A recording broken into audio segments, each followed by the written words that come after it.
बिस्मिल्लाहिर्रहमानिर्रहीम। अस्सलाम वालेकुम। आज मैं आपके साथ नमकीन गोश्त की रेसिपी शेयर करूंगी। ये जो नमकीन गोश्त मैं आपको बनाना सिखा रही हूँ, ये मैं आपको मटन का बनाना सिखा रही हूँ। आप चाहे तो बीफ भी ले सकते हैं। नमकीन गोश्त काफ़ी तरीक़ों से बनाया जाता है। जो तरीका आज मैं आपके साथ शेयर करूंगी वो बहुत ही आसान है और यकीन करें इससे बहुत ही ज़बरदस्त ये नमकीन गोश्त तैयार होगा। नमकीन गोश्त बनाने के लिए यहाँ पे मैंने आधा किलो बोनलेस मटन का गोश्त लिया है। अगर आप चाहें तो हड्डी वाला गोश्त भी ले सकते हैं, मगर ये बोनलेस में बहुत ज़बरदस्त तैयार होता है। और यहाँ पे थोड़ा सा मैंने इसके साथ चिकना भी लिया है, तो ये भी आपने लाजमी लेना है। और यहाँ पे मैंने एक बड़े साइज़ का टमाटर लेके उसके बारीक स्लाइसेस काट लिए। एक हरी मिर्च लेके उसको भी मैंने छोटे पीसीस में काट लिया है। पिसी हुई काली मिर्च लिए 1 खाने का चम्मच, नमक लिया है आधा खाने का चम्मच, अदरक लहसुन का पेस्ट 2 खाने के चम्मच। सबसे पहले प्रेशर कुकर के अंदर शामिल करेंगे 5 खाने के चम्मच कुकिंग ऑयल। आप चाहें तो देसी घी भी ले सकते हैं। उसके अंदर हम मटन शामिल कर देंगे और मटन को हमने तब तक फ्राई करना है जब तक इसका कलर चेंज ना हो जाए। तो स्टेप बाय स्टेप आप भी इसी रेसिपी को फॉलो करिएगा। इंशाल्लाह आपका ये जो नमकीन गोश्त है बहुत ही ज़बरदस्त तैयार होगा। तो ये देखें आस्ते आस्ते इसका कलर चेंज होना शुरू हो गया है। जब इसका कलर चेंज हो जाएगा तो इसमें अदरक लहसुन का पेस्ट शामिल कर देंगे और अदरक लहसुन के पेस्ट के साथ भी इसको तकरीबन हम 5 मिनट भूनेंगे, क्योंकि जितनी अच्छी भुनाई होगी उतना ही मज़ेदार ये नमकीन गोश्त तैयार होगा।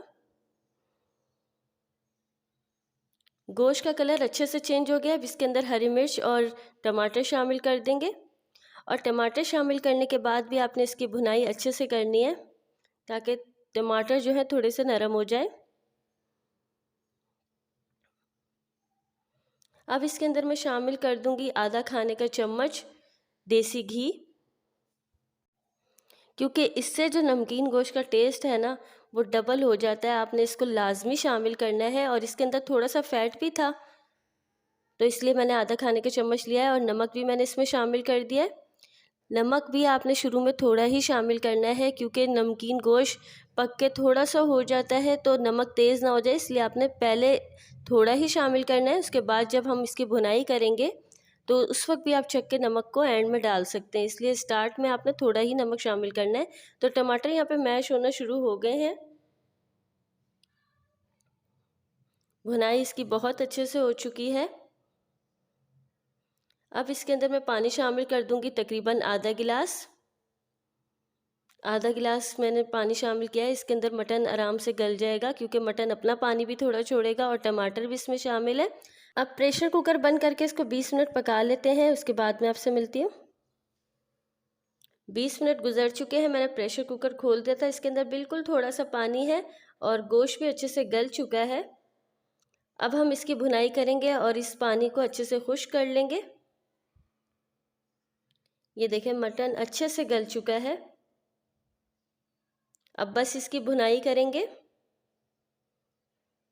इसी दौरान मैं इसके अंदर पिसी हुई काली मिर्च शामिल कर दूंगी। काली मिर्च आपने गोश्त गलाने के बाद शामिल करनी है और अब इसकी सिर्फ भुनाई करनी है हमें। गोश्त की भुनाई हो चुकी है और ये जो नज़र आ रहा है ये इसके अंदर देसी घी है और इसका अपना ही फैट है। तो अब मैं इसको डिश आउट कर लेती हूँ।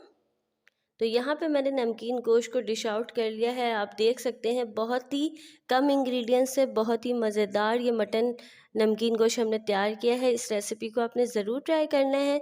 रेसिपी पसंद आई तो वीडियो को लाइक कर दें। चैनल पे नए हैं तो चैनल को सब्सक्राइब कर दें। अपना बहुत सारा ख्याल रखिएगा, दुआओं में याद रखिएगा। इंशाल्लाह फिर एक नई रेसिपी के साथ मुलाकात होगी। अल्लाह हाफ़िज़।